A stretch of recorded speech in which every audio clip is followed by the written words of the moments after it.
eu começo a perder a visão. E outras coisas também.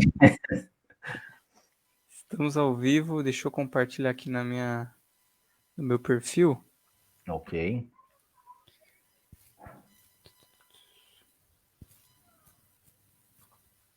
Esperar o pessoal Eu não, entrar. eu não, eu já recebi a mensagem pelo Facebook que acabou já tá ao vivo a página, então eu fico menos preocupado agora. Já tá no automático já. Tá bom, tá ótimo então. Boa noite Bom, para todo mundo que está entrando. Daqui a pouco a gente já começa aqui tem o muita gente? bate-papo. Não começou ninguém ainda, né? Tem 4 pessoas até agora. Ah, tem? Tá, eu não estou conseguindo visualizar. Bom, tá bom. Então vamos lá. Boa noite, gente, tudo bem? Meu nome é Bruno, então hoje vocês estão vendo que está faltando um integrante, né? Mas por motivos pessoais. Então a gente vai estar aqui fazendo um bate-papo com um novo candidato a vereador. E eu vou deixar os participantes se apresentarem. Primeiro o Vinícius, depois o candidato. Olá a todos, boa noite. Eu me chamo Vinícius André. É uma grande honra estar participando hoje, desta noite, no bate-papo com o candidato a vereador Lafayette e o Bruno também. Ok, muito bom. Posso me apresentar já? Pode, Sim. com certeza. Pode? Então tá bom. Bom, meu nome é Lafayette Godoy, eu sou já sou candidato, né, a vereador pelo Partido Novo aqui em Jundiaí. Sou formado em economia, venho do mercado financeiro. Na verdade, eu não venho bem do mercado financeiro. Eu comecei minha carreira trabalhando com máquinas e equipamentos. Eu comecei ainda muito jovem, me formei em técnico em desenho de máquinas e projetos de ferramentas e fui trabalhar numa empresa que era uma fornecedora de partes de veículos para a Volkswagen. Isso lá em Diadema, né, ali no Grande ABC. E comecei trabalhando ali, enfim. Mas em pouco tempo depois eu logo percebi que não era bem a minha área, não me adaptei muito a esse ambiente, apesar de eu gostar muito do que eu fazia. Mas aí acabei saindo e procurei uma nova área. Então encontrei ali numa revista, antigamente existia uma revista chamada Revista Playboy, né, que todo mundo abria lá para ler de vez em quando, ver algumas coisas, e eu acabei encontrando ali uma oportunidade no mercado de commodities, né? Existia uma matéria ali falando sobre isso, e eu procurei saber como é que funcionava o mercado de commodities, como é que era, e me interessei, gostei muito, e procurei uma corretora para poder começar a trabalhar, aprender, enfim, entrar ali como aprendiz, trainee, qualquer coisa assim. Ali eu tinha uns 18 anos, mais ou menos, 19, 18 para 19, ou já tinha 19, alguma coisa assim. E aí não encontrei nenhuma corretora que quisesse me contratar, porque eu não conhecia nada daquilo, né? Não tinha experiência nenhuma. E aí, conversando com uma senhora que me apresentou a Bolsa de Mercadorias na época, ela me disse, olha, existe uma corretora onde você pode se inscrever como aprendiz e eles te deixam a trabalhar na Bolsa, vão te ensinar como é que você pode trabalhar e você pode tentar por ali. E aí eu fui lá, bati na porta dessa corretora, é uma corretora de Minas Gerais, se chamava HP Chione, existe até hoje, e eu comecei lá. Comecei ali trabalhando como aprendiz, na verdade comecei sem salário, né? A proposta era você vai trabalhar 3 meses sem salário, se ao final de 3 meses você aprender todas as lições, então você vai dar uma aula para todo mundo, e se você for aprovado nessa aula, você então será contratado. E ali eu comecei a estudar, comecei a aprender o que era uma operação de hedge, o que era um financiamento de longo prazo, o que era um financiamento de compra, de venda, uma operação de spread. E fui aprendendo ali como funcionava o mercado financeiro. Passados 3 meses, fui chamado para fazer a dita aula, né? Fiz a apresentação, apresentei o que era uma operação de hedge de compra, uma operação de hedge de venda. Para quem não sabe o que é um hedge, eu vou explicar. Vamos dizer assim, você é um produtor de café e você vende ali a sua produção de café para um exportador. Vamos dizer que você venda lá a um preço X. Suponhamos que esta safra que você vendeu ainda não foi colhida, então você precisa ter uma proteção financeira para que se a safra venha, porventura de uma geada, alguma coisa, você perca essa safra, você tenha como entregar essa mercadoria garantindo o seu lucro. Então, como é que funciona a operação de hedge? O fazendeiro, ou no caso o produtor de café, ele vai lá no mercado financeiro, vai na bolsa de mercadorias, compra alguns contratos de café que represente o tamanho desse contrato que ele vendeu, e ele vai segurar esse contrato de café com ele até o momento da entrega da produção dele. Então, ele vende aquela produção, se a produção correr tudo bem, ele entrega o contrato de café para o exportador e pega o contrato dele na Bolsa de Mercadorias, hoje na BMF, e zera essa operação, fazendo apenas o acerto financeiro disso, garantindo seu lucro e tudo mais. Se caso venha a geada e essa geada compromete a produção dele, ele está comprado no mercado, e mesmo que ele perca a produção dele, alguém vai ter que entregar essa produção para ele. E ele já está protegido. Então, ele não perde dinheiro, apesar de não ter a produção para entregar. É um mecanismo de proteção financeira, né? E esse mecanismo existe para todos os mercados, não só para o mercado de café, de boi gordo, existe para o mercado de câmbio, existe para o mercado de taxa de juros, né? E é assim que funciona o mercado financeiro. Eu comecei, como eu te disse, no mercado de commodities, e depois eu fui trabalhar num banco que hoje não existe mais, que era o Banco Noroeste. E já no Banco Noroeste, ali nós começamos a trabalhar outros ativos financeiros. Então fui para a Bovespa, operar mercado de ações, depois voltei para a BMF, ali na BMF a gente começou a trabalhar com outros ativos, então taxa de juros, títulos cambiais, né? E aí em 1991, 89 foi o Collor, por volta de 1990, 91, eu entrei no Bank Boston. Eles me convidaram, eu achei era uma proposta interessante, eu fui trabalhar no Bank Boston, fiquei 7 anos, quase 8 anos no Bank Boston, né? E lá eu fui para a tesouraria, onde eu fui operar outras, digamos assim, outros títulos, né? Fui operar título cambial, fui operar o Selic, que é o dinheiro do dia a dia, né? No mercado financeiro, onde você tem ali o custo do dinheiro, então você vai entender por que a taxa de juros sobe, por que a taxa de juros cai. Tem muita gente por aí que fala que banqueiro é o inimigo do povo, mas se realmente entendesse de mercado financeiro, iria entender que não é bem assim. Na verdade, o banqueiro ou o mercado financeiro em si, ele existe com um princípio muito básico no Brasil, que é o de financiar o governo, né? Porque a população brasileira não tem reserva de caixa, né? Se você olhar para a população brasileira, grande parte da população brasileira não tem reserva. E quem financia o governo são os bancos, né? Então, assim, se muita gente fala, precisa acabar com os banqueiros, precisa acabar com os bancos e não sei o quê, mas quando você olha para gestões que nós tivemos aí nos últimos anos, por exemplo, você vai ver que nos últimos anos do PT, por exemplo, foram onde os bancos mais ganharam dinheiro, né? Justamente por causa dessa chamada economia criativa, né? Enfim, é isso. Esse é meu background aí, o meu conhecimento profissional na área financeira, né?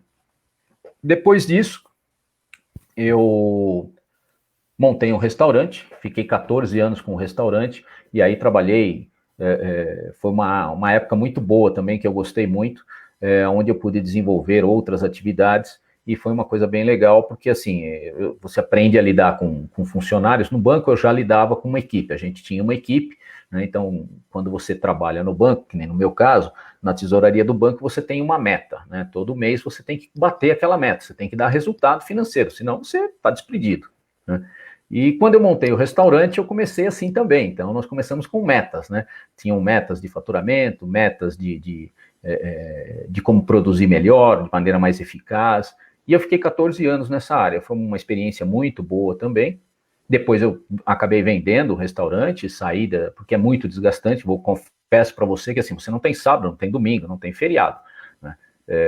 E aí eu acabei vendendo o restaurante justamente por isso, porque chega uma hora que você fala, eu preciso respirar um pouco, né? E aí saí dessa área, eu decidi fazer uma viagem para o exterior, fiquei alguns anos morando fora, e aí voltei. Quando eu voltei, entrei para a área de tecnologia, e é onde eu estou até hoje, onde eu trabalho aí, a gente oferece digitalização, banco de dados, serviços assim, para cartórios, basicamente para cartórios, né? Entendi, muito legal.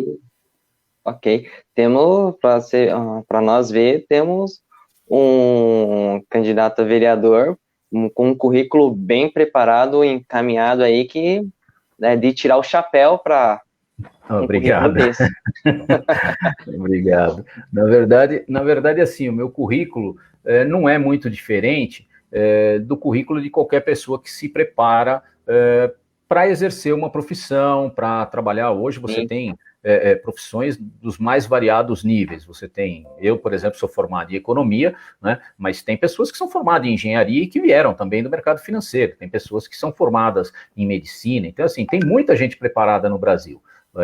O que eu vejo como importante é que essas pessoas comecem a olhar para a política como uma alternativa de melhorar a política. A política, na verdade, hoje, ela não está ruim porque só existem pessoas ruins. Não, ela está ruim porque as pessoas boas se distanciaram da política. E aí sim nós criamos um abismo onde as pessoas mais oportunistas encontraram ali um meio de se beneficiarem.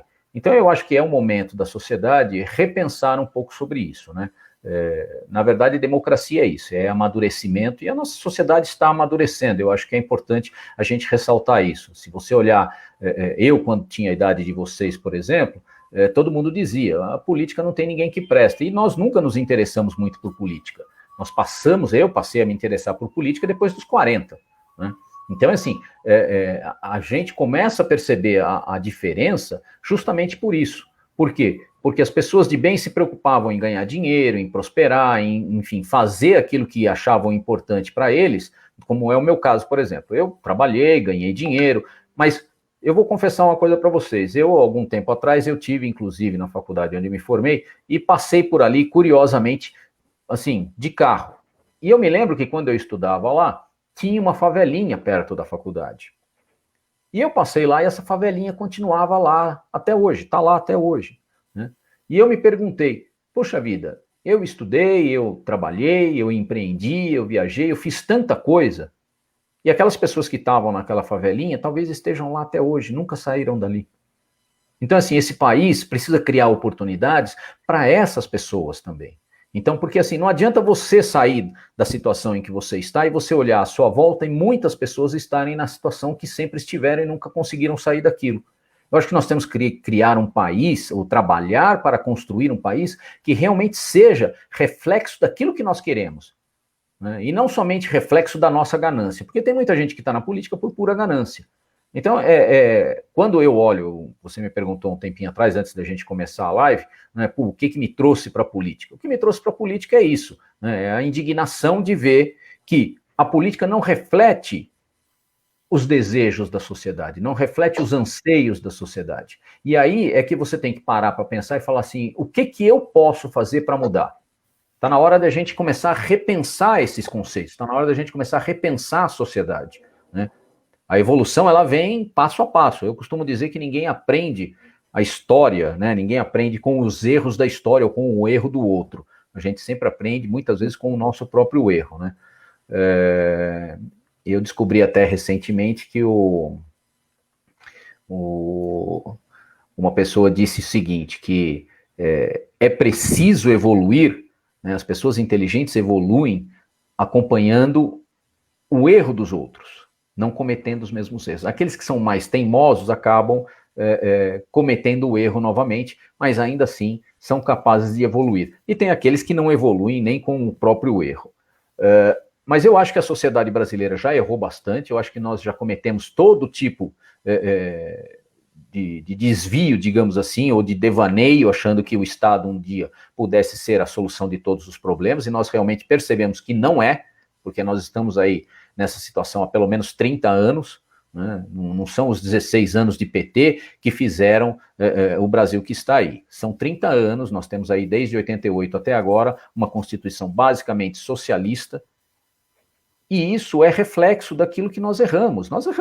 Então temos que reconhecer isso e buscar caminhos para sair desse erro, né? É basicamente isso, não vejo grande drama na história, eu só vejo que assim, é uma luta constante, você tem que se aperfeiçoar, né? É como se tornar lá um trader de mercado, você começa como trainee com uma meta pequenininha, você vai aumentando o seu tempo, a sua meta vai ficando cada vez maior, né?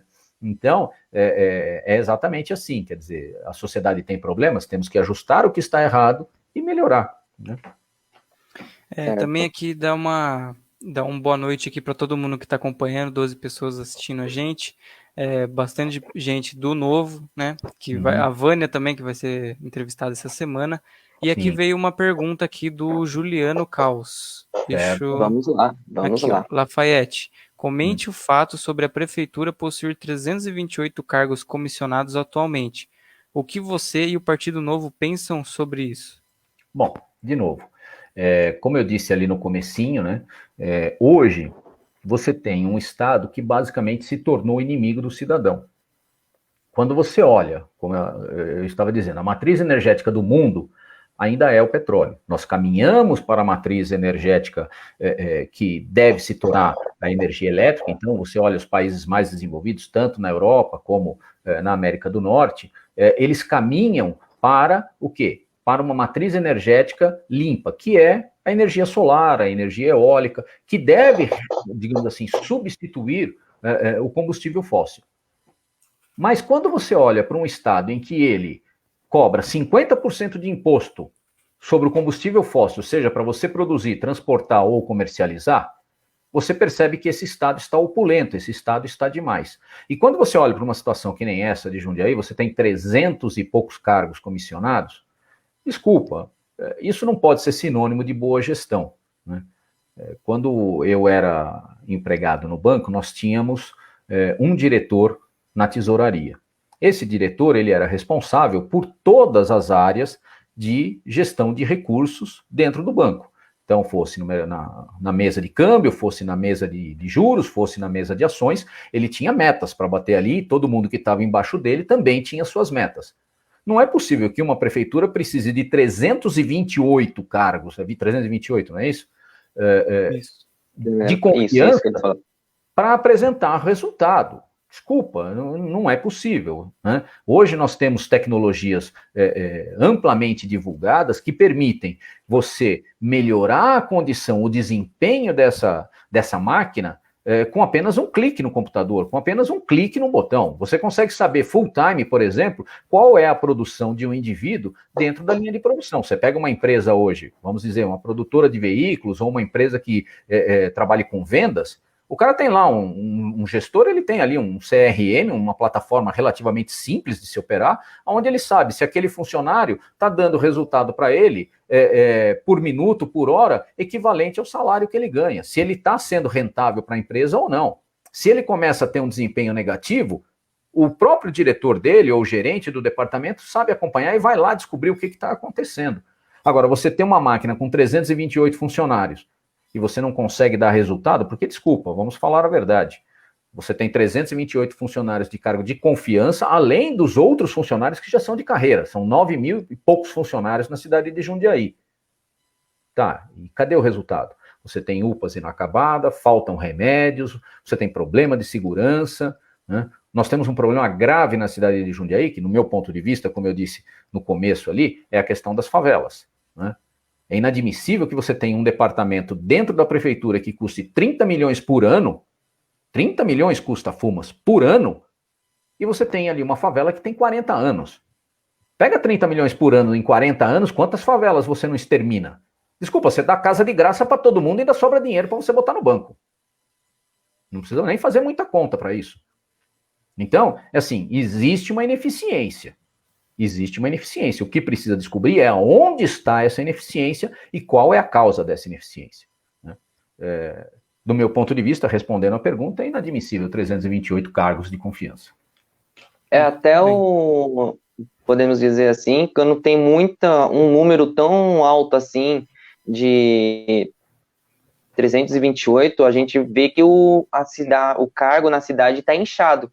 Quando você tem um sistema inchado também, você não consegue distribuir, dizemos assim, os recursos bem para a população. Você destina metade dos recursos que a cidade tem para esse tanto de pessoa para poder pagar. E como o senhor disse, na verdade, né, aqueles já de carreira também, você tem que manter também. Eu vou dizer uma coisa para você. o indivíduo que é um funcionário público, ele já tem o privilégio de ser um funcionário público. Ele já foi concursado, ele já ganhou a sua estabilidade, né? Ele já é um privilegiado frente ao mercado da livre iniciativa. No entanto, é assim, se você tem esse pessoal todo que estudou, se preparou para ocupar esse cargo, por que você não valoriza esse pessoal? Você trazer pessoas de outros partidos, ou até do mesmo partido, sem nenhum conhecimento, muitas vezes, para desempenhar essa função, é comprometer o resultado. E aí é que está a grande razão do país que nós temos hoje. Essa questão que eu falei, por exemplo, da carga tributária ser muito alta, é essa. Porque você tem que trazer um punhado de pessoas junto com você para garantir o quê? Um campo de proteção, uma rede de proteção ali, e você tem que acomodar todo mundo dentro dessa máquina. E aí o que acontece? Quando isso ocorre, seja numa prefeitura, num estado ou no país inteiro, como nós vimos aí no caso, nas últimas administrações promovidas pelo PT, você percebe que o quê? Isso gera uma instabilidade administrativa e propicia muito a corrupção. Não estou dizendo aqui que existe corrupção, até porque longe de mim acusar alguém de corrupção, mas a verdade é uma só.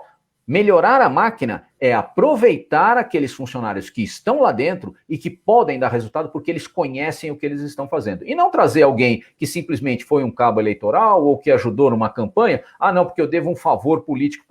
Isso não é democracia. Eu costumo dizer que a verdadeira democracia é a sociedade se envolvendo com os problemas e ela, a própria sociedade, apresentando resultados. Quando você tem um grupo de pessoas que se envolve para apresentar resultados e essas pessoas não são pessoas capacitadas ou muitas vezes a maneira como isso é feito não busca priorizar o mérito, você não tem aí uma sociedade resolvendo o problema. Você tem um grupo de pessoas se aproveitando das mazelas da sociedade. E isso não é democracia, isso é política de cooptação. Isso não está longe de ser democracia. Ô, Bruno, bem, tem mais obrigado perguntas aí? Vou fazer mais uma pergunta, só agradecer o Juliano aqui. Muito obrigado pela pergunta, Juliano. Desculpa se eu me estendi muito. Não. Agora tem uma pergunta da Ana Paula, ela está citando uma que você falou, ela falou aqui. Como assim Constituição Socialista? Tem como explicar melhor essa parte? Como seria a Constituição ideal na sua opinião? Tá. Constituição Socialista é assim, veja bem. Quando a nossa Constituição foi escrita lá em 1988, boa parte de quem compreendia a Câmara de Deputados em Brasília eram pessoas dissidentes de uma anistia que ocorreu em função do fim do regime militar. E essas pessoas propuseram o quê? Uma Constituição socialista. Quando você olha lá, quem eram essas pessoas? Leonel Brizola, né? Quem eram essas pessoas? Franco Montoro. Então, quando você vai buscar na referência histórica de quem escreveu essa Constituição, mostra que essas pessoas não tinham um viés de livre mercado, um viés liberal, como é, por exemplo, a Constituição americana. A Constituição americana, ou até de outros países, para que muita gente não gosta que você fala da Constituição americana, porque vão dizer que é coisa de complexado. Mas a verdade é o seguinte, nós temos que olhar para aquilo que deu certo. E o que deu certo tem que ser copiado. Eu acho que assim, se deu certo, se funcionou, é isso que nós temos que olhar. Não adianta dizer é fulano, é ciclano, é complexo, não é complexo. Nós temos que ser efetivos, nós temos que pensar o seguinte, nós lidamos com vidas humanas. No Brasil são mais de 200 milhões de pessoas. É inadmissível que neste país, com tanta riqueza, com tanta oportunidade, nós ainda tenhamos que conviver com mazelas como essas que eu acabei de falar da questão das favelas. Só para dar um exemplo do porquê que a nossa Constituição ela é socialista, nos Estados Unidos, vou falar dos Estados Unidos porque é alguma coisa que eu conheço, como eu te disse, vivenciei isso. Existem as reservas indígenas. Aqui nós temos aí uma briga enorme do Bolsonaro com quem é indígena, quem não é indígena, quem é a favor, quem é contra, tal. Você sabia que, por exemplo, Las Vegas é uma reserva indígena? Pompano Beach, ali próximo de Miami, é uma reserva indígena? E você sabe que nessas reservas indígenas existe uma lei própria para essas reservas? Uma dessas leis permite o quê? Investimento privado com taxas de impostos muito mais reduzidas. O que você cria nessa condição? Quando você permite que um investidor venha e coloque dinheiro onde o imposto é menor, você permite que aquele índio ou aquelas pessoas que viviam da terra possam se associar a esses indivíduos que têm dinheiro e participar dos meios de produção, participar da geração de riqueza e se beneficiar disso. Aqui no Brasil você cria uma reserva indígena, tranca tudo lá, ninguém pode entrar lá. Os índios são uma espécime rara, né, alguma coisa assim exótica que você tem que ir lá para olhar, mas eles não podem investir em nada. Isso está errado. Nós temos que lembrar que essas pessoas são de carne e osso como nós, essas pessoas precisam ter oportunidade de se desenvolver, porque o mundo não vai ficar parado esperando que eles um dia aprendam alguma coisa. O mundo vai continuar correndo e lá no fundo, sabe o que vai acontecer com eles? Eles vão desaparecer. E vão desaparecer justamente porque não conseguiram acompanhar. Enquanto isso, pessoas estão tirando proveito dessa gente, né? E nessa situação nós temos os índios, nós temos as pessoas que vivem em periferia, que vivem nas comunidades, que também não recebem a oportunidade. E nós poderíamos ter projetos parecidos com esse para gerar desenvolvimento para essas pessoas. Até que me permita também dizer um pouco, a nossa Constituição brasileira, ela é cheia de muitas articulações por detrás, né? Porque qualquer benefício que que nós possamos ver para a população, sempre há uma trava que impede que o benefício chegue à população. Sempre há aqueles caminhos tortuosos até chegar o destino, porque a Constituição é a carta magna de uma pátria. E a partir do momento que a população vê que a nossa Constituição não está seguindo, os políticos não estão seguindo o que a Constituição pede, que é para o bem próprio da população, a gente começa a ver as dificuldades que o país enfrenta, na verdade, né? Olha, na verdade é o seguinte, algumas pessoas costumam dizer que a Constituição brasileira é um queijo suíço, de tanto buraco que existe. Eu não posso discordar dessas pessoas. Por isso que muitas pessoas não acreditam nos políticos. Porque existem pessoas que chegam até com boas intenções, mas como não existem amarras, essas pessoas se perdem no meio do caminho. A diferença do Partido Novo em relação a esses outros partidos está nisso. Nós, do Partido Novo, temos um compromisso, não só com o partido, mas com os nossos eleitores. Que é o quê? De garantir que nós vamos trabalhar para fazer aquilo que nos comprometemos. Nós não temos um carreirismo, nós não queremos ficar 20, 30, 40 anos na política, mas queremos ser o exemplo, queremos mostrar o caminho. Então, isso é uma proposta que, assim, foge de todos os outros partidos. Nenhum outro partido tem isso. Tanto que você pode ver, recentemente nós tivemos aí alguns problemas, nós tivemos aí com o Felipe Sabará em São Paulo, o Partido Novo pediu ali a suspensão da candidatura dele para análise. Depois nós tivemos aí um caso com um outro candidato a vereador, que também saiu ali, falou alguma bobagem, não pensou no que estava falando, e acabou gerando ali um constrangimento, também foi suspenso a sua candidatura. Nenhum outro partido faz isso. Nenhum outro partido tem essa transparência ou essa preocupação de oferecer as melhores pessoas com os melhores propósitos para a sociedade. Durante anos, nós vimos aí pessoas de vários partidos defendendo políticos que já haviam se corrompido há muito tempo e que tiveram seus processos encerrados por decurso de prazo. Isso não é democracia, isso não é representar a sociedade. Isso é iludir, é se aproveitar muitas vezes da ingenuidade da sociedade. A proposta do Partido Novo é completamente diferente e a gente vem com essa intenção. Nós não estamos aqui para fazer amizade com ninguém, não estamos aqui também para comprar inimizade, mas nós vamos fazer aquilo que tem que ser feito. Nós viemos para fazer um serviço e esse trabalho vai ser feito. Okay. Muito bem, aí que continuando aqui para dar sequência aqui nos assuntos, até o Juliano ajudou a gente aqui, eu vou colocar a pergunta dele aqui. Ele, pelo menos, ele parabenizou você, a gente, né, pelo nosso trabalho, e ainda ele perguntou assim, Lafayette, por favor, fale um pouco das suas principais pautas e o que você vai defender lá na Câmara. Então aqui a gente já entra na parte de projetos, se você quiser dar uma... Tá, então, assim, como eu estava dizendo para você, dentro do processo do Partido Novo, quando você se submete a um cargo, seja eletivo, executivo, seja para ser governador de Minas, ou enfim, de algum estado, ou um prefeito, você é submetido a um teste.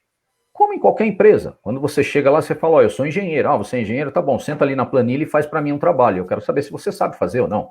Ah, eu sou cozinheiro. Tá bom, antes de você atender o meu cliente, vai lá para a cozinha e me faz um prato bem complicado, vê se você sabe fazer, né? Eu, por exemplo, quando eu tinha o restaurante, eu contratei uma mulher uma vez e falei para ela, a senhora é muito boa cozinheira? Tá bom, vai lá e me faz um prato. E ela entrou na cozinha e fez um prato muito melhor do que eu esperava, né? E acabei contratando ela ficou muito tempo trabalhando comigo. Quando você vai escolher um político, é a mesma coisa. Você tem que buscar pessoas que sejam capacitadas para apresentar o resultado que a sociedade precisa. Não basta ter aquele discursinho meloso, aquela água doce, que muitas vezes você ouve, ah, nossa, que proposta bonita. A proposta é bonita, mas ela é viável? Ela é tangível? Existe dinheiro para isso? Existe solução para isso? O caminho é esse? Ou eu estou oferecendo mais do mesmo? Eu vejo muita gente oferecendo soluções para a cidade de Jundiaí, aonde pede mais Estado. Vamos parar um pouquinho para pensar. Você está pedindo mais... outro dia, não vou citar aqui, porque eu também não lembro, alguém pediu aí, surgiu a ideia de se criar o SUS do cachorrinho, o SUS animal. Bom, a ideia é bonita, né? Bacana, soa bem para quem tem animal na rua, para quem se comove com essa situação toda. Quanto vai custar? Da onde vai sair o dinheiro? Quem serão os profissionais que irão trabalhar? Quem vai pagar? Você prefere cuidar de animal, mas não tem remédio para cuidar de uma criança que está na UBS. Então a gente precisa ponderar aquilo que realmente é relevante, né? Tem dinheiro para essas coisas? Ou você está oferecendo mais do mesmo? E da onde vai sair isso? Mais imposto? O brasileiro já paga 5 meses de imposto. Então, assim, você tem 12 meses, 5 meses é imposto, 1 mês você tira de férias, outros 6 você trabalha. Quer dizer, toda a riqueza que você produziu num ano foi aquilo que você produziu em 6 meses, porque o resto, tudo que você produziu, você deu de graça para o governo. Nenhum país se desenvolve dessa maneira. Não é à toa que o Brasil está com crescimento pífio há décadas. Há décadas. Não é agora por causa da Dilma, do Temer, não. É lá desde a época do Fernando Henrique, né? Isso é reflexo de má gestão. Então, assim, para você resolver esses problemas, você precisa enxugar a máquina. Você precisa encontrar um mecanismo que todo empresário, todo empreendedor sabe muito bem como fazer, que é enxugar aquilo que é excedente e transformar aquilo em riqueza, para que você continue sendo competitivo. Pode perguntar para qualquer dono de restaurante, para o dono do botequinho que vende lá a pinga, ou até para o cara que vende linha. Até a mulher que vende ali no Farol Drops, ela também sabe disso. Então a máquina pública tem que ter esse mesmo raciocínio. Então, para você melhorar essa situação, você tem que o quê? Diminuir o custo da máquina. Então, para Jundiaí, eu estou apresentando 2 projetos. Um deles é um projeto de privatização de praças e jardins. Hoje a cidade de Jundiaí tem mais de 900 praças, entre áreas verdes, logradouros. Estou dando exemplos assim, por exemplo, você pega o canteiro central da Avenida Jundiaí, você pega o canteiro central da Messina, você pega praças no entorno da cidade, né? Muitas dessas praças, o máximo que elas recebem é uma poda da grama ali, malemar. Agora que nós estamos em época de eleição, até algumas estão bem cuidadas, mas ontem mesmo eu passei hoje eu passei em uma, aí no centro da cidade, do lado da delegacia, ali quando você sobe ali no centro, quando você... Na La Torre, né? Na La Torre. Perto do McDonald's lá. Isso.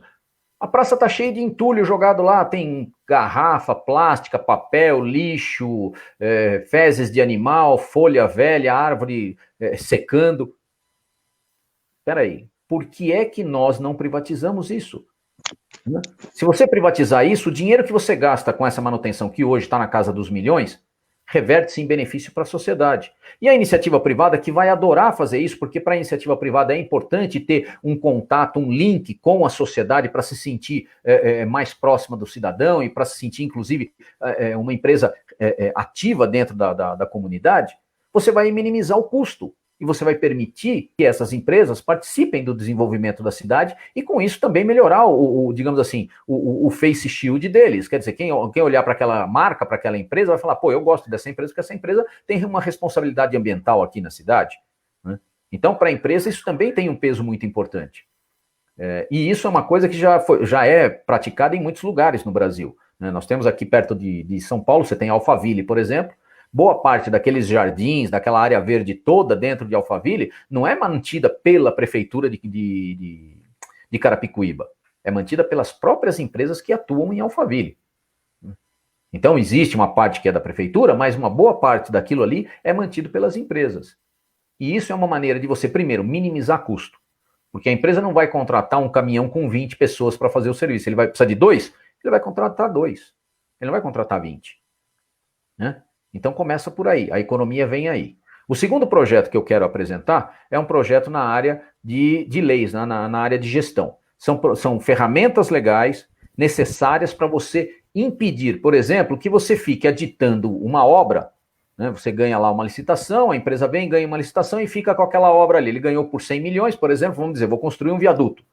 O viaduto custa 100 milhões, vamos dizer que seja esse o preço.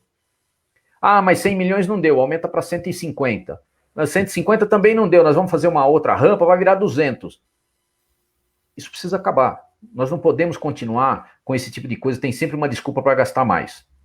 Então é o seguinte, a ideia é trazer ferramentas onde você possa inserir ali, por exemplo, uma seguradora, onde ela atua segurando o preço daquilo que foi acordado, e se a empresa não cumpre o contrato, a seguradora vem, termina o serviço, e a empresa vai embora.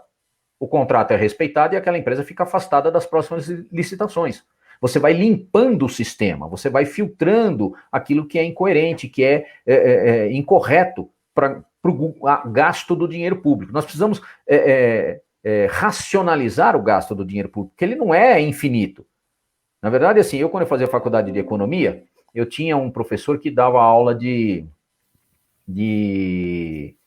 administração pública. E eu me lembro que eu tinha umas brigas homéricas com ele, porque ele dizia, não, nós fazemos o orçamento, mandamos executar o projeto e passamos a conta para a sociedade. E uma vez eu virei para ele no meio da discussão e falei assim, mas vocês não perguntam se a sociedade tem condições de pagar? Bom, se a sociedade não puder pagar em 10 anos, paga em 20, paga em 30, mas a sociedade é que tem que pagar. Essa mentalidade está até hoje dentro da cabeça dos gestores públicos. E isso é errado. Por isso que nós estamos do jeito que nós estamos. Porque não há respeito para quem gera riqueza. Quem é o gerador de riqueza? É você, é o Bruno, é o nosso amigo que fez a entrevista aí, como é o Juliano, enfim, todas as pessoas que estão na sociedade. São os cidadãos que geram riqueza, não é o Estado. O Estado não gera riqueza, o Estado só gasta. E muitas vezes gasta mal. Quem gera riqueza é quem trabalha, quem paga imposto. É daí que vem a riqueza. Então, se você não racionalizar o gasto, o uso dessa riqueza, você nunca vai prosperar. É simples assim. Nessa de... Sim. Deixa eu... Desculpa cortar. Não, pode. Só para ver se eu entendi a segunda proposta que você colocou. Você vai fazer Não, eu não vou fazer nada. Essas ferramentas são ferramentas legais que já existem e que são utilizadas. O que é preciso fazer é trazer essas ferramentas para Jundiaí e implantar isso dentro do plano diretor, dentro da lei de responsabilidade fiscal e utilizar elas para que você evite o mau uso do recurso público. Entendi. Então essas ferramentas já existem, seria como se fossem leis, seriam leis. São leis, lógico, são leis. O problema é que, assim, a Câmara de Vereadores precisa votar o uso dessas leis. É preciso aprovar. Né? O trabalho da Câmara de Vereadores é o quê? É fiscalizar o executivo, fiscalizar a prefeitura, fiscalizar o prefeito. Mas quando você tem uma política de cooptação, eu digo isso porque, assim, quando, digamos, eu e vocês dois queremos fazer um projeto e eu compro o seu silêncio e eu compro a sua colaboração por isso, aonde que existe uma parceria onde um vai investigar o outro, um vai combater o abuso do outro? Não existe. Né? Quando você tem uma situação dessa dentro de uma cidade que nem Jundiaí, você tem que fazer o quê? Fiscalizar, você tem que buscar as alternativas para realmente impedir que isso aconteça. Né? Agora, o problema é que, assim, a política no Brasil, eu estou falando de Jundiaí, mas isso não é uma coisa de Jundiaí, não estou aqui dizendo que, não, é porque é Jundiaí. Não, isso é uma coisa do Brasil inteiro.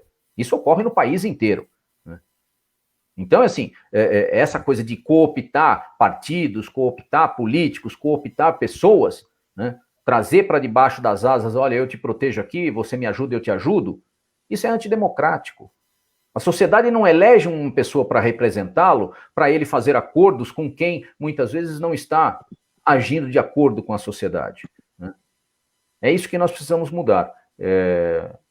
A verdadeira democracia é feita justamente de atrito e não de cooptação. Sim. No caso da privatização das praças, se não me engano, em Jundiaí só tem uma empresa, no caso aqui de Jundiaí, que se não me engano é a Astra, o grupo Astra, que é responsável por uma área verde em torno ali do Jardim Primavera, que eles que são os responsáveis ali de cuidar da praça, do entorno ali. Sim. O atrativo para essas empresas, no caso, as empresas aqui de Jundiaí, teria alguma vantagem a mais para elas poder tomar conta, dizendo assim, um cuidado delas? Sim. Tudo depende de como esse projeto vai ser construído, como que nós vamos conseguir amarrar isso dentro da Câmara de Vereadores. Mas, na verdade, assim, hoje o que existe é uma coisa chamada adoção de praça. Você vai lá e adota uma praça. O custo da manutenção, limpeza, conservação, é tudo por sua conta. Você muitas vezes não recebe nada em troca. Pode ser que para você seja vantajoso manter aquela praça limpa, iluminada, por exemplo, que é do lado da sua casa, e você não quer lá de repente, um indivíduo ali suspeito se escondendo para tentar assaltar você, sua filha, sua mulher, ou enfim, tentar roubar até você mesmo. No entanto, é preciso mais do que simplesmente permitir a adoção. Porque quando você permite a adoção, você não enxugou a máquina. Você permite que alguém vá lá e faça o serviço da máquina, mas a máquina continua com dinheiro, não faz aquele serviço e o dinheiro que deveria ser gasto naquele lugar vai para outro lugar que ninguém sabe onde é. Então, o que precisa fazer é o quê? Criar um comprometimento com o recurso que sobra. Quando você faz um projeto de privatização, ou digamos assim, se for um projeto de concessão ao invés de privatização, você vai gerar na sociedade o quê? Uma obrigação por parte de quem vai assumir aquela praça, e não apenas uma adoção. Eu adotei, mas agora não quero mais. Tá cheio de gente, por exemplo, que adota o cachorrinho, depois de um tempo cansa do cachorrinho, não quero mais, vai lá e joga ele na rua. A praça também é a mesma coisa. Né? Nós temos aqui, por exemplo, no canteiro central da Avenida Jundiaí, você tem ali anúncios da Finamax, que é uma empresa, uma financeira aqui de Jundiaí. No entanto, a Finamax não faz a gestão daquela praça. Quem faz a gestão é a prefeitura. A Finamax apenas paga para colocar ali o seu anúncio. Isso não é o que nós estamos propondo. O que nós estamos propondo é algo totalmente diferente. A ideia é permitir que o recurso que hoje é gasto seja direcionado para alguma coisa onde ele possa ser mensurado. Então, olha, vão sair 200 milhões da manutenção de praças, por exemplo. Ok, para onde vai esses 200 milhões? Esses 200 milhões têm como objetivo a educação da primeira e segunda infância. Ok, esse dinheiro tem que ser aplicado lá. E como vai ser aplicado? Ser detalhado ali como é que esse investimento vai ser feito. Como se fosse uma empresa naturalmente. Né? Olha, por exemplo, eu mudei o meu cardápio, hoje eu não vendo mais filé de frango, eu vou vender, sei lá, panquecas. Ok, o dinheiro que eu utilizava para comprar filé de frango, eu vou fazer o quê? Eu vou comprar uma nova geladeira porque eu preciso de mais espaço, porque eu estou vendendo muita panqueca. Um exemplo, a gestão da coisa pública tem que ser feita dessa maneira, de maneira racional. Né? Nós precisamos parar com essa coisa, tira recurso daqui, põe lá, tal, e essa coisa de, como eu disse, apadrinhamento. Isso não funciona. São 30 anos que nós estamos nessa batida e a coisa não deu resultado. Não deu resultado. Nós estamos onde estamos por causa disso. Bruno? Até o Everson que colocou que as empresas podem usar as praças como publicidade também, né? Por exemplo, essa questão da Finamax, se ela tivesse aquela área, se ela cuidasse, ia dar muito mais credibilidade para ela também, né? Não só isso. Verdade. Pensa o seguinte, digamos que uma empresa estivesse cuidando do canteiro central da Avenida Jundiaí. Ele poderia fazer, por exemplo, vamos lá, plantas ornamentais, melhorar a qualidade do gramado, melhorar a disposição da iluminação central. No final de ano, poderia aproveitar aquilo para mostrar a disposição da empresa em se comprometer com a jardinagem, se comprometer com a cidade. Você ia gerar emprego direto para quem ia fazer a manutenção dessas áreas, você ia gerar emprego indireto para quem ia fornecer máquinas, equipamentos, uma manutenção desses equipamentos, você ia gerar, além disso, empregos nos sítios da região que poderiam trabalhar, por exemplo, fornecendo plantas ornamentais. Então, existe uma cadeia produtiva que hoje não é explorada. E esses recursos todos dentro da cidade. Enquanto você não aumenta o PIB dessa cidade, quando você gera esse tipo de projeto. É diferente de você contratar duas empresas de São Paulo, por exemplo, que vem aqui, faz a roça da grama, pega alguns milhões ali todo ano e leva embora. Esse dinheiro é arrecadado na cidade de Jundiaí, mas vai embora, não fica aqui.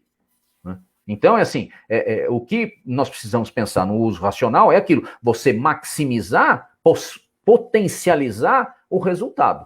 É isso que nós precisamos. E essa ideia de privatização de praças, você também tem a ideia de expandir não só para as regiões centrais, como a gente deu de exemplo, mas para as regiões periféricas também? Na verdade, assim, esse projeto, em algumas experiências que eu já vi, ele é muito interessante pelo seguinte. Primeiro, você consegue expandir ele para muitas áreas. Segundo, você consegue transformar a qualidade de vida das pessoas. Então, pensa o seguinte, você sai de manhã da sua casa, você mora no Santa Gertrudes. Você vem por aquela estradinha ali, e quando chega ali perto da 14, você passa por um largo, tem um barranco enorme, aquele barranco está todo caindo, todo sujo, todo de qualquer jeito, ninguém limpa, ninguém cuida de nada. Imagine que uma empresa, vamos pegar um exemplo, a Klabin, decidisse pegar aquele barranco e transformar aquilo num mural com um jardim vertical. A qualidade de vida de quem anda naquele lugar já mudaria, inclusive, o seu próprio humor.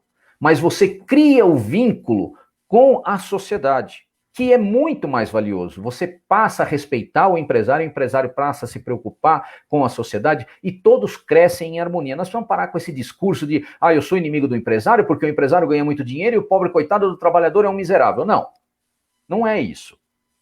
A situação que nós vivemos é justamente o contrário.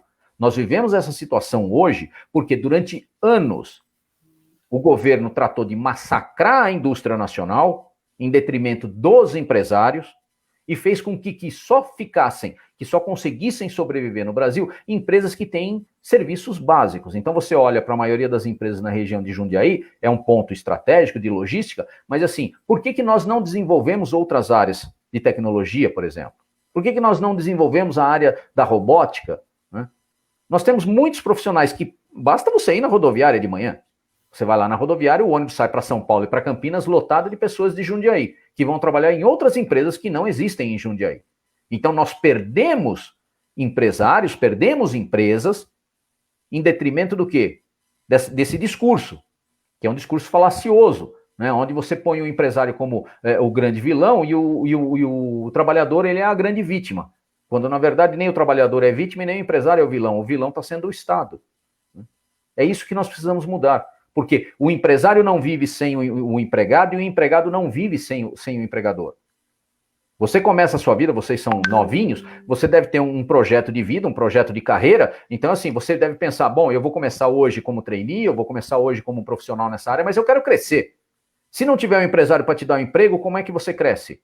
Você não nasceu sabendo, você tem que aprender, você tem que aprimorar. Não é isso? Todos nós somos assim. Então, nós precisamos acabar com esse discurso vitimista, né, e de um contra outro, porque não é isso que vai fazer o país crescer. O que vai fazer o país crescer é olhar para os problemas como eles realmente são e bater aonde eles estão. Olha, o problema é esse, vamos resolver esse problema. E vamos apresentar soluções que já foram implementadas em outros lugares e que deram certo. Nós não estamos criando a roda, ela já existe. Nós só estamos trazendo e aplicando onde ela deveria ser aplicada. Muito bom. Esse projeto seria bom também se futuramente você entrar lá, também ter investimentos nas favelas também, porque lá as praças são muito menos cuidadas pela prefeitura, né? E se alguma empresa também investir lá, seria muito bom. Você tem ideia qual é o valor qual é o montante econômico em termos nominais, em dinheiro, que se movimenta nas favelas por ano no Brasil? Nas favelas eu não sei. Eu não tenho aqui de cabeça agora, mas é da casa dos bilhões. Bilhões. Não é 1 bilhão, 2 bilhões, não. É centenas de bilhões. O que se sabe sobre as favelas é que, em média, o trabalhador, o morador das comunidades, tem, em média, um salário de 2 a 3 salários mínimos. Em média. Então, você vai lá, você tem uma família, e lá dentro daquela família, você tem ali um grupo de pessoas que ganham, em média, 3 salários mínimos.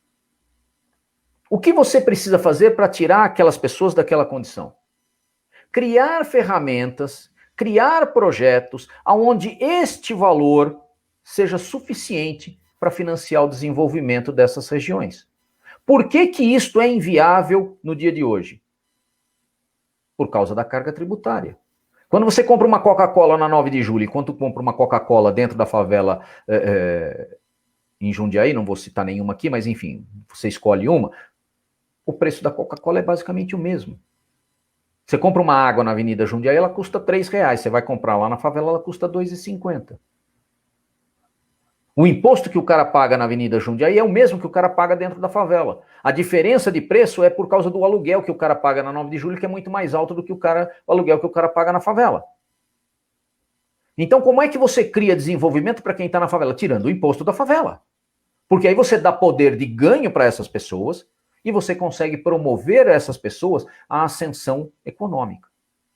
Nós precisamos olhar para o capitalismo de uma maneira menos negativa e ver a coisa de uma maneira mais positiva, encontrar caminhos para realmente produzir resultado. Esses caminhos existem, eu não estou criando nenhuma novidade, não estou trazendo nenhuma novidade aqui, né? Mas se você ler um pouco, você vai encontrar, existem inúmeros exemplos, mundo afora, de coisas que deram certo. Isso pode ser feito na questão das favelas, na questão da saúde, da educação, do saneamento básico, da infraestrutura, em todos os lugares. Agora, tudo isso implica em quê? Em redução do Estado. Porque quando você reduz a carga tributária, você obrigatoriamente provoca no Estado a obrigação de ser eficiente. Certo. Deixa eu ver se eu entendi bem.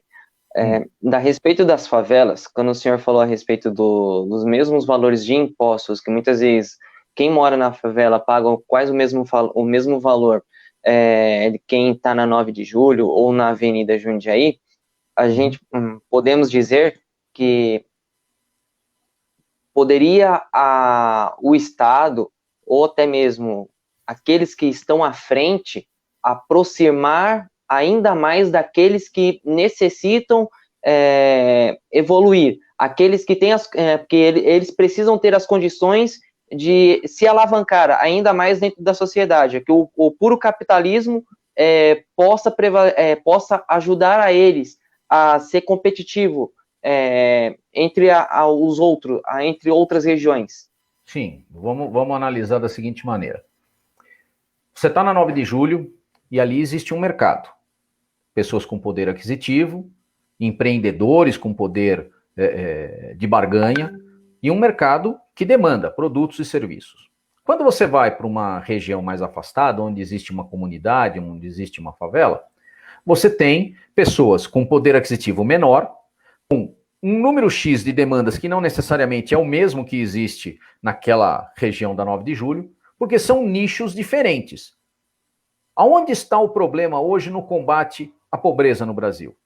Quando você olha para o Estado olha para aquela região onde precisa de melhorias. Vamos pegar um exemplo recente. Aqui na região eu moro aqui na região do Medeiros, perto do Eloy Chaves, e aqui nós temos um bairro que se chama o Fazenda Grande. E alguns anos atrás, na região do Fazenda Grande, eles construíram alguns apartamentos de moradia popular. Não sei ali se tem 400 apartamentos, 300 apartamentos, mas tem ali alguns apartamentos. Esses apartamentos têm um preço para serem construídos. No entanto, o projeto foi construído para que as pessoas tivessem onde morar. Tá bom. A proposta é essa, tá. Mas esta proposta resolve o problema de quem vive nessas condições? Não. Ele só deu uma casa para a pessoa morar. Nessa casa ele tem que pagar água, luz, telefone, condomínio, e talvez ele não tenha condição. E aí aparecem aquelas pessoas criticando o cara quando ele vende o apartamento e volta para a favela. E sabe por que isso acontece? Porque o projeto não foi pensado no problema da origem da favela. Foi pensado num problema que, assim, precisamos criar uma maquiagem para esconder os favelados que existem na cidade, dizendo que aqui não existe favela. Então nós fechamos a frente da entrada do Fazenda Grande com esses predinhos, e lá no fundo onde está o Varjão, onde tem muitas casas irregulares, muitas moradias irregulares, nós deixamos do jeito que está. Nós não vamos combater esse problema agora, vamos manter do jeito que está, e aí a gente continua aqui, ganha mais 10 anos, ganha mais 20, e nisso vai 40 anos. Né? E nisso vai 40 anos.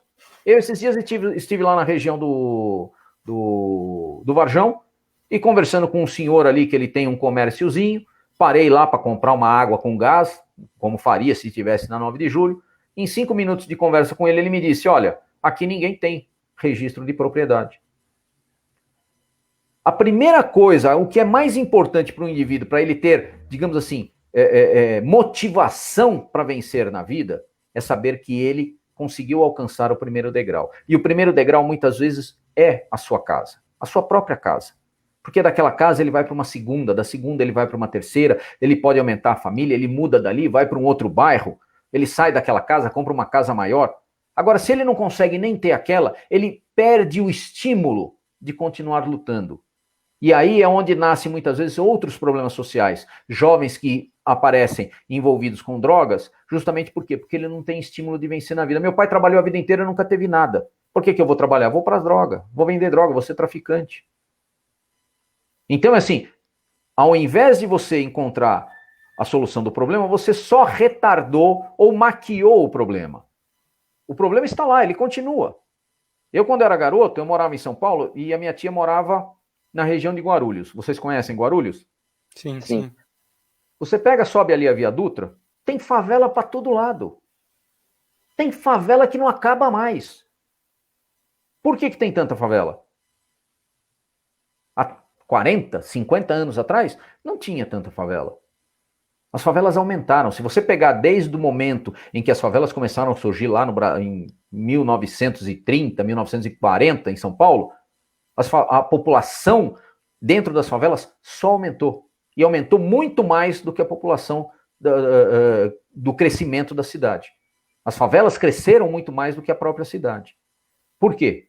Porque nunca houve um projeto que olhasse a raiz do problema e falasse, vamos buscar a solução de dentro da favela para fora. Não, eu quero imputar na favela uma solução que é de fora para dentro. Eu vou construir casa. Mas construir casa você não combate a miséria, você só construiu casa. É o caso aí dos apartamentos. Você construiu casas, você deu as casas para as pessoas, muitos não vão poder continuar, devolveram, entregaram, venderam, voltaram para a favela.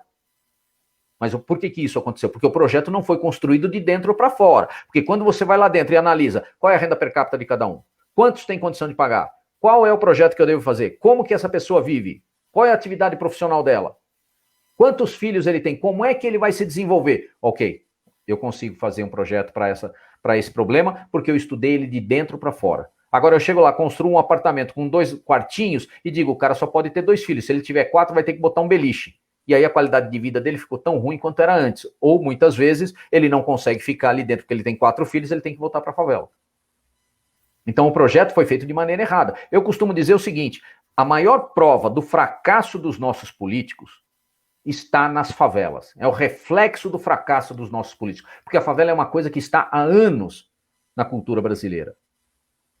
E nunca se combateu isso. Nunca se combateu. Quando você olha para outros países, existem pobres no mundo inteiro. Se você for nos Estados Unidos, no Canadá, no Japão, existem pobres. Qual é a alternativa criada lá? Nós temos que olhar aquilo que funcionou e trazer isso e aplicar na nossa sociedade. Aplicar aquilo que realmente tem efeito, que tem resultado. Agora, isso, é como eu disse, requer comprometimento, requer um projeto de longo prazo, não é um projeto de 4 anos. Sim. Bruno, tem mais pergunta por aí? Tem 2 perguntas aqui. Sobre aquela parte que você falou sobre a redução de imposto ou isenção de imposto para a periferia. Isso seria também jurisdição da prefeitura ou do vereador? Não, o vereador não tem autonomia para isso. Na verdade, isso pode ser um projeto, isso tem que ser apreciado pelo executivo. Na verdade, isso é um projeto que tem que ser estudado.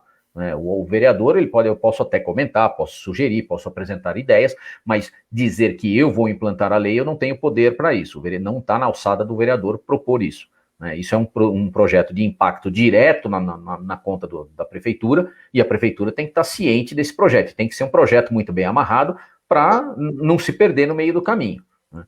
Então, assim, é preciso analisar. Existe. É possível fazer? É possível fazer. Como vai fazer? Tem que sentar e estudar. Não é simplesmente, eu não gosto de usar essa coisa que muita gente fala, eu vou fazer isso, eu vou fazer aquilo, eu não vou fazer. Eu posso sugerir caminhos, podemos apresentar soluções, estudar alternativas e aí sim chamar a sociedade para fazer a implantação disso daí. Mas não é o Lafayette que vai dizer, olha, é assim que vai sair, porque o Lafayette não tem essa autonomia, né? Nem o Lafayette, nem nenhum vereador. É importante você falar isso. E também aqui veio uma pergunta aqui para mim, que é, independente de quem estiver no executivo, você terá essa postura de enfrentamento? Olha, eu vou dizer uma coisa para você. Eu sou meio porco-espinho, sabe? Todo mundo me acha às vezes bonitinho, fofinho, mas, às vezes eu enrosco. Eu sou uma pessoa muito transparente. Eu acho que a verdade, ela prevalece. Às vezes ela é dura, às vezes ela é ácida. Eu sou uma pessoa um pouco ácida, né? Mas é importante você combater aquilo que está errado. Eu não teria nenhum problema em colocar essas coisas para o Partido Novo, até porque o que acontece? O Partido Novo não tem essas práticas que nós vemos na política hoje. A prática do Partido Novo é essa, de enxugar a máquina, de ser eficiente, de apresentar resultado. Então, assim, ser combativo com relação ao desperdício, ao gasto, isso eu sempre serei, porque isso é uma coisa minha, própria, né? Eu não acredito em Estado que oferece balinhas. Não existe bala grátis, não existe lanche grátis, né? O que existe é muito trabalho e muito comprometimento. Agora, se o Partido Novo ganhar, digamos que a gente consiga chegar no segundo turno e eventualmente tenhamos a oportunidade de chegar à prefeitura, eu acho que o Partido Novo tem uma grande oportunidade de trazer grandes resultados. No entanto, se isso não acontecer, combativo eu sempre serei. Porque você não vai mudar o que está aí jogando as mesmas regras. É preciso mudar o jogo. É preciso. E isso está dentro do Partido Novo, está dentro daquilo que nós somos. Né? Nós somos pessoas que queremos trazer a visão do empreendedorismo, a visão do empreendedor, da iniciativa privada, para aquilo que hoje não funciona como deveria funcionar. Não é o Lafayette que não se sente representado pelos políticos que estão aí, pelo prefeito, ou muitas vezes até por um deputado, um senador. É a sociedade inteira. A rejeição à política não ocorre porque o Lafayette não é diferente de ninguém. A grande maioria da sociedade hoje está na mesma situação que o Lafayette. A mesma população que vive hoje no Brasil tem o mesmo reflexo que o Lafayette. Quando passa em frente a uma favela, fala, nossa, quando eu era criança, essa favela era pequena, olha o tamanho dela hoje. Isso não é uma visão só minha, né? Então eu acho que assim, a questão de ser combativo não é apenas, eu vou ser ou não vou ser. Eu acho que tem que ser, né? Tem que ser. Eu sempre fui assim, mesmo quando eu era empregado. Tive alguns problemas por ser assim, às vezes um pouco atrevido. Mas confesso para você que assim, ganhei amigos, ganhei respeito e ganhei inimigos também. A vida é feita disso. Ninguém tem... veja bem, se você for uma pessoa determinada, comprometida, com resultados, querendo apresentar, você vai conseguir muitos inimigos. Desconfie de alguém que tem muitos amigos. Se ele tem muitos amigos, é porque ele não é uma pessoa comprometida com os objetivos que deveria ser. Principalmente se for político, né? É importante essa fala sua, porque também a Câmara é feita de discussão, né? Se não tem discussão, um projeto que não tem relevância nenhuma ou que poderia ser muito melhor, acaba passando sem nenhuma revisão, né? E acaba tendo esses... projetos irrelevantes, né? Que a gente acaba vendo sendo votado também aqui na nossa... Olha, eu digo para você uma coisa, existe muita gente boa nesse país. Existem políticos bons que querem produzir resultados bons. Mas existem outros que não estão muito preocupados com isso e que querem apenas se manter no poder. E é aí que o povo brasileiro precisa entender. A verdadeira democracia, ela não é praticada pelo político que você escolhe. Ela é praticada pelo cidadão. É o cidadão que tem que acompanhar o seu político, que tem que acompanhar o desempenho, como ele está agindo, o que ele está fazendo. E nisso o Partido Novo tem um feedback muito bom. Todos os deputados do Partido Novo, inclusive o governador de Minas, a nossa prefeita Janaína em São Paulo, elas dão um feedback para quem os elegeu muito bom.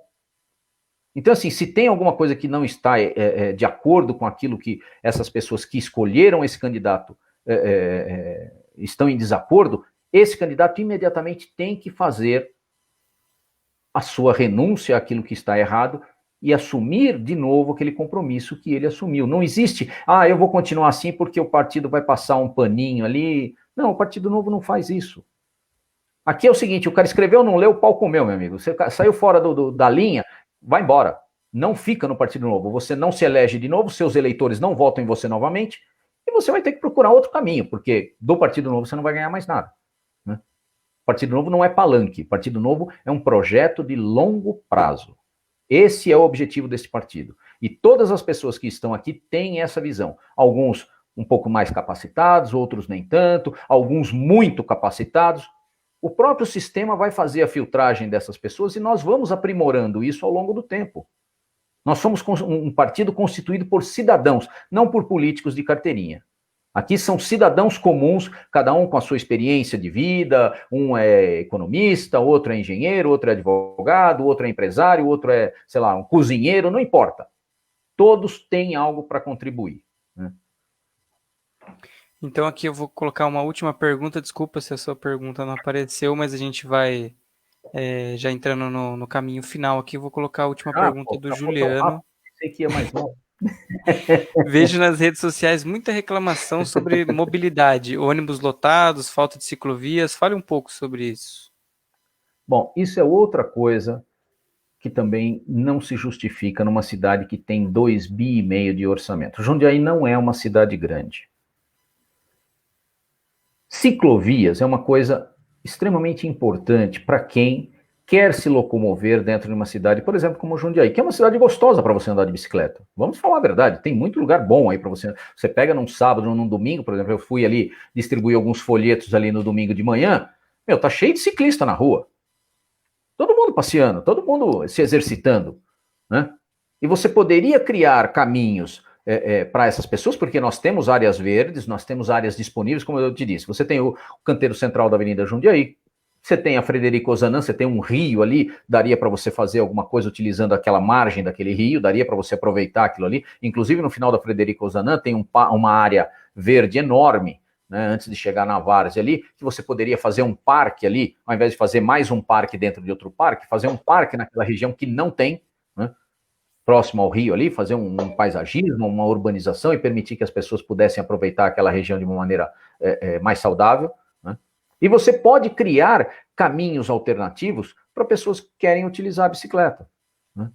Outra coisa importante é colocar, porque assim, a gente precisa entender o seguinte, em São Paulo tivemos uma experiência ali com o Haddad, onde ele colocou várias ciclovias em várias avenidas.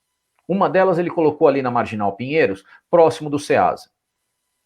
Se você for lá passear de carro, você vai perceber que não tem a menor condição de um ciclista entrar naquele lugar. Qualquer ciclista, por mais estúpido que seja, jamais enfiaria uma bicicleta naquele lugar, porque é caminhão atrás de caminhão, a rua é estreita, é toda esburacada, e você colocar uma bicicleta ali, você está colocando a sua vida em risco. Então, assim, o que nós precisamos fazer é colocar ciclovias onde é possível colocar ciclovias.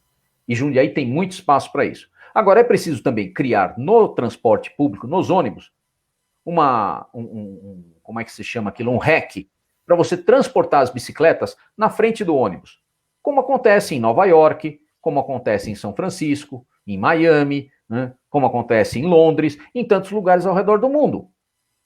É apenas um rack, você abaixa, põe a bicicleta, levanta, acabou, guarda, tira a bicicleta e vai embora. É preciso criar pontos onde a pessoa possa conseguir uma bicicleta, por exemplo, alugada, né, onde você possa melhorar a mobilidade das pessoas. A questão do transporte público, esse é outro problema que nós precisamos analisar. Nós temos aí uma empresa ou duas que estão hoje dentro da prefeitura, trabalhando no transporte público, mas opera de maneira ineficiente. Como é que pode um funcionário sair, por exemplo, do shopping lá, do Maxi Shopping, às 11h30 da noite, 11 horas da noite, e o ônibus que passa lá, o último passa às 10h30? Né, esses dias eu vi um post aí nas redes sociais, o pessoal do Maxi Shopping reclamando que o último ônibus que passa ali passa 10 e pouco e o pessoal sai às vezes depois das 11 e não tem ônibus. Aí tem que ficar chamando Uber. Muitas vezes, quem trabalha no shopping é um balconista, ele não tem dinheiro para gastar com Uber. Ele tem que pagar a faculdade, tem que pagar a escola, às vezes não dá para ele dispor daquele dinheiro no Uber, vai fazer falta para ele. Então é preciso pensar em outro meio de se oferecer concorrência. Eu sou a favor da concorrência. O ônibus não quer ir, não pode fazer porque não dá lucro? Ótimo, não tem problema. É o seguinte, vamos licenciar algumas vans. Né? Vamos licenciar alguma empresa para fazer esse transporte como se fosse transporte público. É preciso criar alternativas. Vamos deixar o mercado se ajustar. Né? Eu não estou dizendo aqui, vamos deixar criar, como é que fala, lotação. Não é isso. Mas criar alternativas para que a própria sociedade possa avançar em busca das suas soluções. Elas existem. O que não pode é o Estado ficar travando e dizer, não, isso não pode, aquilo não pode, aquilo não pode. Porque hoje no Brasil é isso. O Estado tudo proíbe. Você está proibido de tudo, qualquer coisa é fora da lei. Mas quem está realmente fora da lei, o Estado não pega. Precisa mudar. Alguma coisa, Vinícius?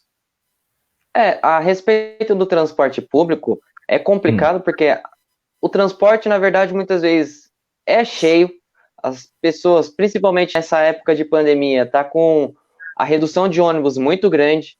A população precisa se locomover para outros pontos da cidade, uma passagem bem cara, e a população muitas vezes fica refém de um sistema que não tem alternativas. Fica presa. E muitas vezes, quando tenta buscar alguma outra alternativa, quando busca uma outra alternativa, o Estado vai e interfere, atrapalhando aquela concorrência que o coletivo tem com o Uber, com algum outro aplicativo que a sociedade escolha. E acaba prejudicando a própria população. Em vez de ajudar, acaba prejudicando. Nós voltamos àquilo que eu falei lá no começo do nosso bate-papo, né? O Estado se tornou o maior inimigo da sociedade. E, infelizmente, o Estado vive às custas da sociedade. Por isso que nós temos que combater o Estado. Hoje, por exemplo, quem tiver um familiar que trabalha no Uber ou que dirige o Uber, vai saber muito bem o que eu estou falando. Você tem dentro da cidade de São Paulo, da cidade de Jundiaí, centenas de motoristas de Uber que estão recebendo multa, que estão sendo perseguidos. Ah, porque precisa uma legislação específica, tem que pagar uma taxa, não sei. Meu amigo, não tem que pagar nada. Você quer a minha opinião? Não tem que pagar nada. A relação Uber é uma relação empresa-empregado. O indivíduo põe o seu carro ali, ele vai trabalhar naquilo 1 hora, 2 horas, 3 horas como um adicional para ele aumentar ali a folha de pagamento dele, porque onde ele trabalha o dinheiro não é o suficiente, ou ele vai trabalhar 10, 12 horas naquilo porque ele não tem emprego. Não cabe ao Estado intervir no meio dessa relação e dizer, eu quero uma participação. O Estado não ajudou em nada, o Estado não colaborou em nada. Por que o Estado tem que querer uma participação? Esse mercado do Uber nem existia há poucos anos atrás. Se ele não existia, por que agora o Estado tem que pleitear um espaço dentro desse mercado? Deixa o mercado sozinho, deixa o mercado livre. Deixa as pessoas livres para produzirem riqueza. Nós temos que libertar a sociedade para que ela possa produzir riqueza. Quando a sociedade estiver produzindo riqueza, nós vamos ter resultados melhores. Muito bem. Então, a gente vai caminhando aqui para o encerramento do nosso bate-papo. Foi muito legal o pessoal participando. Eu agradeço todo mundo que mandou as perguntas para deixar o papo mais dinâmico. E pedir para o candidato falar mais alguma coisa, querer deixar o seu recado final e as suas redes sociais para que o pessoal possa... Bom, meu nome é Lafayette Godoy. Se você procurar aí no Facebook, você vai encontrar facilmente. Não tem muitos, na verdade, acho que só tem um. Né? No Instagram também é Lafayette Godoy. No Twitter é Godoy Lafayette. Basicamente é isso. A proposta é essa, é a gente trazer para Jundiaí projetos de cunho liberal que possam realmente mudar a visão em que a sociedade hoje está sendo gerida. O Estado se tornou muito grande e nós precisamos trabalhar para que ele pese menos no bolso do trabalhador, principalmente nas pessoas que estão aí em condição mais vulnerável, pessoas de baixa renda, porque são essas pessoas que pagam a maior carga tributária. Não é o empresário, não é essas pessoas que têm mais poder aquisitivo, eles até pagam uma boa carga tributária, mas é o que eu digo, o empresário ele almoça uma vez. O indivíduo que está lá na periferia, às vezes tem ele, a mulher, o filho e a sogra, mais alguém para almoçar e muitas vezes não tem dinheiro. Então é essas pessoas que nós precisamos olhar. E é o Estado hoje que pesa no bolso dessas pessoas. Então eu acho que o trabalho é esse, utilizar essa visão de livre mercado para realmente abrir as fronteiras e diminuir o peso do Estado dentro da sociedade. Essa é a proposta do Partido Novo, é a minha proposta, e sim, sempre haverão propostas de cunho liberal para serem implementadas. O Brasil, como eu disse lá no começo, a nossa Constituição é uma Constituição de viés socialista e nós precisamos realmente reverter isso, né? É isso, gente. O trabalho é esse, entendeu? Se alguém quiser falar comigo pessoalmente, posso dar meu número do WhatsApp? Não? Pode sim, claro. Pode, então anota lá. É 97620-0878. Pode me ligar, pode mandar mensagem, fique à vontade. Eu estou sempre disposto aí para responder. Às vezes não respondo na hora, porque tem alguma atividade, mas no mesmo dia, normalmente eu respondo e a gente pode voltar a conversar, enfim, o que for possível, ideias aí, estou sempre aberto a ideias, a conversar com as pessoas, porque é isso que nós temos que fazer, temos que mostrar um novo caminho, né? E também aqui me lembraram aqui no chat para falar o seu número para o pessoal votar aqui que está assistindo. Esse número é impressionante, eu não sei o que acontece. Dia 15, vote, Lafayette 30 mil para vereador. Aí, ó, 30 mil, mais fácil de lembrar. Mais fácil do que isso, impossível. Tá bom? Partido Novo é número 30 e Lafayette é número 30 mil. É isso, gente, é isso, eu gostei muito da nossa conversa. Pena que a gente não pode ficar mais tempo, mas assim, tem muita coisa para se falar realmente, tem muitas ideias aplicadas aí mundo afora que a gente poderia trazer para o Brasil e que assim seriam muito boas. Na área da saúde tem muita coisa interessante que pode ser feita e assim, eu costumo dizer o seguinte, eu não sei por que o Estado tem que assumir o papel do empreendedor se já existe um empreendedor fora do Estado. Não faz sentido, né? Mas é isso. Muito obrigado, eu agradeço muito, Lafayette, pela participação. Gostei bastante do bate-papo aqui. Também agradecer ao Vinícius, que acompanhava a gente e aí tá ajudando a gente a apresentar aqui. Eu agradeço ele. Esse é o treininho, o que está começando agora. Põe meta para ele, meu. O cara tem que poder meta, meu. Tá eu que agradeço participado. A minha primeira.